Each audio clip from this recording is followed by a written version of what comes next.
Hello friends, welcome to I study. FCI food corporation of India की ओर से assistant grade 3 का जो मेंस का एग्ज़ाम 5 मार्च को कंडक्ट करवाया गया था, उसका रिज़ल्ट जारी कर दिया गया था। आई होप आप लोगों ने अपना रिज़ल्ट भी चेक कर लिया होगा। रिज़ल्ट की जो एनालिसिस है वो मेरे द्वारा की जा रही है। आप लोग बोल रहे थे कि सर कितनी वेटिंग लिस्ट जो आई हुई है उसमें कितनी रैंक तक सिलेक्शन होगा या नहीं होगा, हर एक जोन का हमें बता दीजिए। ऑलरेडी मैं आप लोगों को नॉर्थ जोन की डिपो पोस्ट की एनालिसिस करके बता चुका हूं कि कितनी रैंक तक सिलेक्शन हो जाएगा जो भी कैंडिडेट है वेटिंग लिस्ट वाले। तो इस वीडियो में मैं आप लोगों को नॉर्थ जोन में जितनी भी पोस्ट आती है हर एक पोस्ट के एक बेसिक एनालिसिस करके बताऊंगा कि आप लोगों की जो वेटिंग लिस्ट है वो कितनी रैंक तक क्लियर हो जाएगी। तो चलिए एक एक करके पोस्ट वाइज देख लेते हैं। सबसे पहले जो आता है आप लोगों का, इसकी मैं आप लोगों को ऑलरेडी बता चुका हूँ, असिस्टेंट ग्रेड 3 डिपो की। एक बार फिर से बता देता हूँ, इसमें जो वैकेंसी थी 1063 वैकेंसी थी और कितने कैंडिडेट को सिलेक्ट किया गया है तो 1063, लगभग जितनी वैकेंसी थी उतने कैंडिडेट को सिलेक्ट किया गया है। अब देख लेते हैं कि अनरिजर्व के कितने कैंडिडेट को सिलेक्ट किया गया है। तो 317 कैंडिडेट को सिलेक्ट किया गया आउट ऑफ 449, 449 वैकेंसी में से। ओबीसी के 227 कैंडिडेट को सिलेक्ट किया गया है। उसके बाद जो इकोनॉमिकली वीकर सेक्शन के हैं उसमें 89 को सिलेक्ट किया गया है आउट ऑफ 94 वैकेंसी।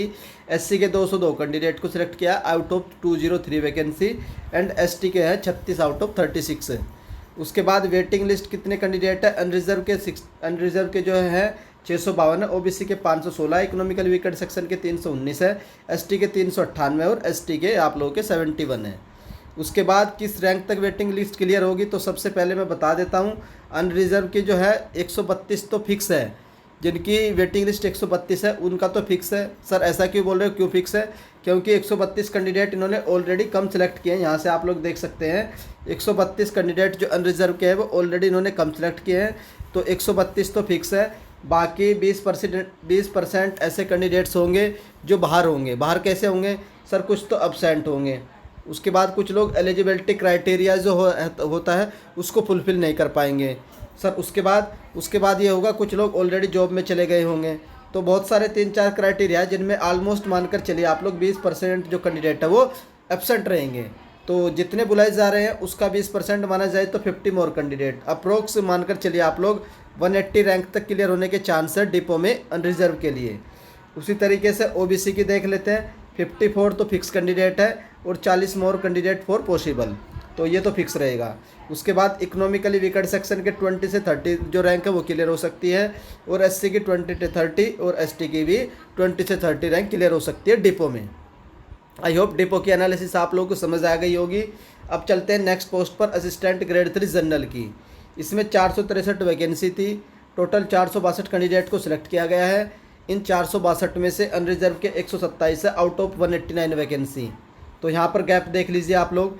उसी प्रकार से ओबीसी के 111 out of 130, economically weaker section के 37 है आउट ऑफ 38, एससी के 84 है आउट ऑफ 85 और एसटी के हैं कितने कैंडिडेट, 18 कैंडिडेट है out of 20 vacancy. Waiting list में कितने कैंडिडेट को रखा गया है, तो अनरिजर्व के 257, ओबीसी के 222, इकोनॉमिकली वीकर सेक्शन के 109, एससी के 165 और एसटी के 40 कैंडिडेट को। अब सर जो वेटिंग लिस्ट है वो कितनी रैंक तक क्लियर होगी, तो अनरिजर्व की मानकर चलिए आप लोग 62 तो फिक्स है जो माइनस करके आती है। उसके बाद 20% और जोड़ोगे तो 20 मोर कैंडिडेट्स की पॉसिबिलिटी है रैंक क्लियर होने की, ये वेटिंग लिस्ट। उसके बाद इकोनॉमिकली वीकर सेक्शन की 5 से 10 रैंक क्लियर हो सकती है, ओबीसी की 30 से 40, एससी की अप टू 10 और एसटी की अप टू 10 जो वेटिंग लिस्ट है वो क्लियर हो जाएगी जनरल पोस्ट के लिए नॉर्थ जोन से। आई होप ये एनालिसिस आप लोगों को समझ आ गई होगी। उसके बाद चलते हैं नेक्स्ट पोस्ट पर। नेक्स्ट पोस्ट आती है आप लोगों की असिस्टेंट ग्रेड 3 अकाउंट्स की। Total vacancy 142, selected candidate 142। इन सिलेक्टेड कैंडिडेट्स में से अनरिजर्व के 64 है आउट ऑफ 80 वैकेंसी, ओबीसी के 29 है out of 35 vacancy, economically weaker section के 6 कैंडिडेट और 6 वैकेंसी थी।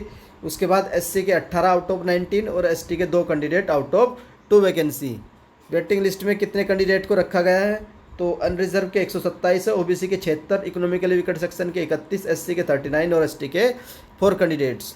उसके बाद सर जो वेटिंग लिस्ट है वो कितनी रैंक तक क्लियर हो जाएगी, तो अनरिजर्व में जिसकी रैंक 20 से 25 के बीच है तो उसकी वेटिंग लिस्ट क्लियर होने के पूरे चांसेस है।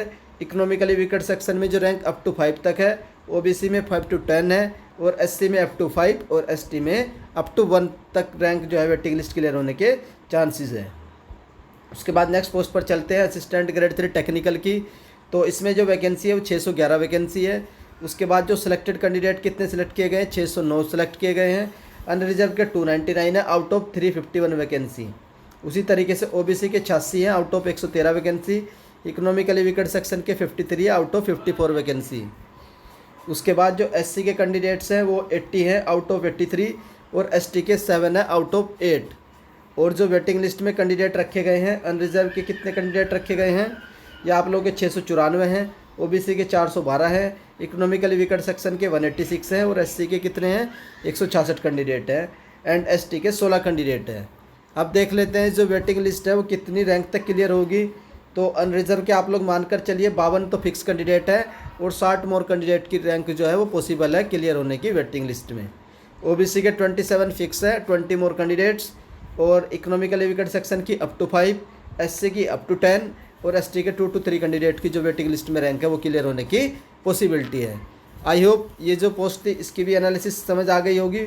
उसके बाद नेक्स्ट चलते हैं, असिस्टेंट ग्रेड 3 हिंदी में 36 वैकेंसी थी और 36 को सिलेक्ट कर लिया गया है। इसमें अनरिजर्व के जो कैंडिडेट्स हैं जो सिलेक्ट किए गए वो 29 है। इकोनॉमिकली वीकर सेक्शन के 2 कैंडिडेट है, OBC की वैकेंसी नहीं थी इसमें। उसके बाद ST ST की भी वैकेंसी नहीं थी। तो जो वेटिंग लिस्ट में कितने कैंडिडेट को रखा गया है, अनरिजर्व के 60, OBC के 16 और SC के 11।